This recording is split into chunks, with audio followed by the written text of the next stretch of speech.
माया, जिसे दुनिया में सबसे ज़्यादा कॉफ़ी पसंद थी, वह एक छोटे से शहर में रहती थी और वहीं के कैफ़े में एक वेटर के रूप में काम करती थी, जहां पर वो ग्राहकों के लिए कैपुचिनो कॉफ़ी बनाने में अपना दिन बिताती थी।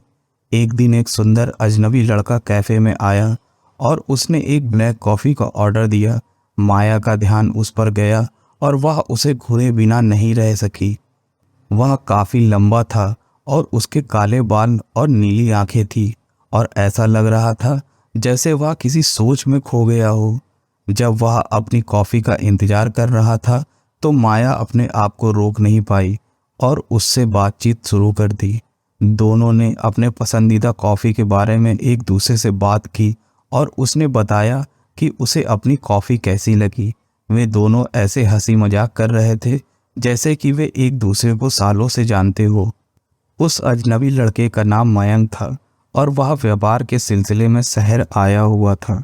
वह हफ्तों से यात्रा कर रहा था और होटल में रहकर थक गया था। माया उसकी थकान महसूस कर सकती थी, इसलिए माया ने उसे शहर दिखाने की बात कही। अगले कुछ दिनों में माया और मयंक ने अपना सारा खाली समय एक साथ बिताया। वे पार्क में टहलने, फिल्में देखने और कई सारे प्रोग्राम भी देखने गए और शहर के हर कॉफ़ी शॉप में कॉफ़ी पीने गए।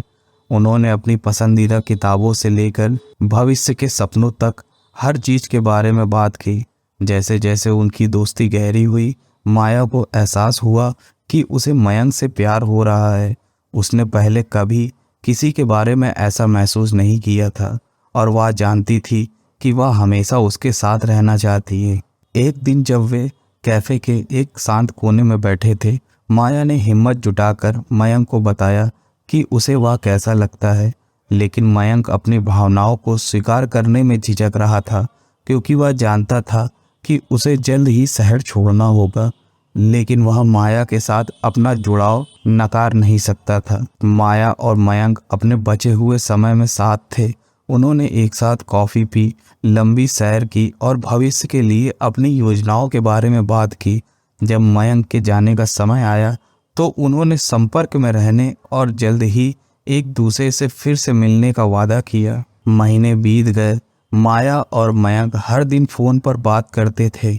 उन्होंने एक दूसरे को पत्र भी भेजे और एक दूसरे से मिलने की योजना बनाई। अंत में एक दिन मयंक माया के शहर में लौट आया और उससे शादी करने के लिए कहा।